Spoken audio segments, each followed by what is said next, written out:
Governor Mike Parson and Dr. Randall Williams aren't taking coronavirus vaccine line jumpers lightly. The state health department told me if a vaccinator is caught not following state guidelines on who to vaccinate and when, its future supply of vaccines could get reduced. In this in-depth report, I take a deeper look at what steps Missouri health providers have in place to try and stop line jumping.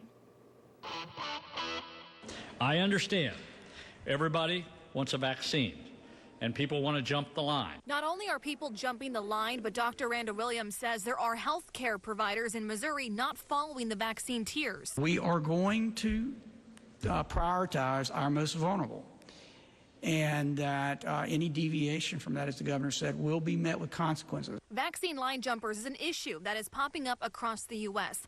That's when people purposefully either lie about their health condition or somehow get a vaccine appointment when it's not their turn. So as far as we know of, we have not heard necessarily of specific instances of folks getting the vaccine out of turn. It's something Sarah Hum with the Columbia-Boone County Health Department wants people to take seriously. What do you have to say to someone that is thinking of jumping the line?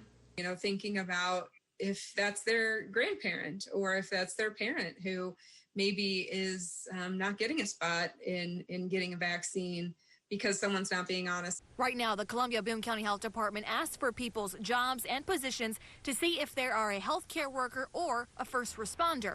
But they are not checking IDs or medical records, just relying on people to be honest. If you plan on using the Columbia-Boone County Health Department's website to get some of your vaccine information, once you log onto their website, you'll notice a survey that you have to fill out. It'll have basic information that it asks from you, and then it'll ask you if you have any sort of underlying health conditions. If you work in one of these following industries, you'll write your occupation down and any questions you have about the COVID-19 vaccine. If you decide to get your vaccine through MU Healthcare, they ask you sign an attestation and will also check IDs before getting your vaccine.